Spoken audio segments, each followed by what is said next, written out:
The stakes are high for millions of female student athletes all across our country as the Supreme Court hears two cases on transgender athletes today, one from West Virginia, the other from Idaho. Madison Kenyon, a former track athlete at Idaho State University, is a client in the Little v. Hecox case versus challenges Idaho's ban on trans athletes playing on women's and girls sports teams. And Madison joins us now along with Kristen Waggoner, the CEO and president of Alliance Defending Freedom. Ladies, thank you both for being with us.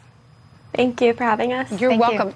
Madison, we'll get into your story in just a moment. But first, what does this mean? Because the whole country will be watching this. What does this mean for the country, for you, and for girls' sports?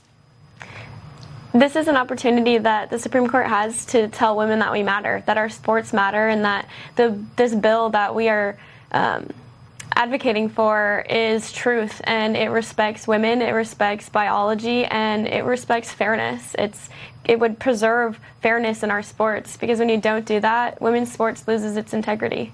I know you're going to be at the rally outside of the courthouse. And Kristen, you're going to be inside the courtroom for oral arguments. We're being told this decision could affect bathrooms, passports, and driver's license. So this is bigger than Idaho and West Virginia. How can this decision about girls' sports also affect those other elements? Well, I think first at a basic level, the question before the court is whether states have the right to keep women's sports limited to women. The ACLU is challenging laws that blur the distinctions, the inherent biological distinctions between men and women. There's no amount of testosterone suppressants or puberty blockers that erase these inherent advantages. And we expect that a ruling by the court could impact other areas as well. But first of all, let's focus on what's happening in the athletic field and in the locker room. Women's rights to equal opportunity, privacy, and fairness. How do you think that they will rule on this, and when do we expect to get a ruling? I would expect that we would get a ruling in probably June at the latest, possibly before. There are 27 states that have these laws in place. And in this case in particular, it's just one example. A middle school male athlete displaced 423 girls 1,100 times and took 57 medals from them.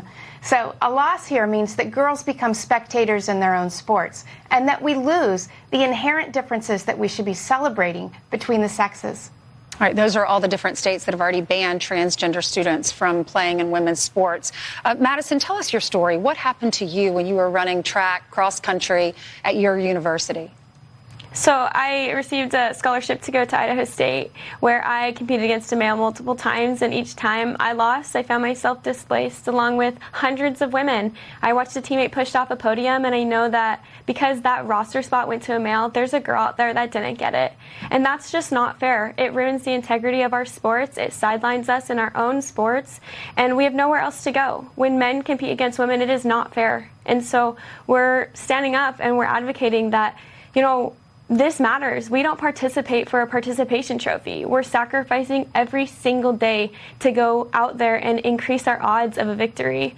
And so in order to do that, we must keep women in women's sports. Mm-hmm. The transgender athlete that you were competing against requested that the case be dismissed last year, but the state of Idaho still opposed that. You say there are clear differences in strength and speed and stamina. For both of you, this is about fairness, right? Kristen, I'll start with you. Absolutely. The science is clear, but we can also look at it with our own eyes. When Will Thomas, who goes by Leah, goes from 65th place in a man's category to 2 years of testosterone suppressants in a national championship, that's actually not that uncommon of a story. And again, even before puberty, we know the science shows that there are inherent disadvantages that women have when they compete against that women have when they compete against boys. And that's playing out across this nation right now. It's also playing out in our locker rooms. Okay. In this case alone, we're seeing, boys in the girls' locker rooms and consequences resulting from that. Yeah, Madison, I know how hard you worked to get there, to get that scholarship, and then for you not to be at the top of the podium when you deserved it. It's disheartening. Thank you so much, both of you, for being with us. We'll be following this. God bless you. Thank you.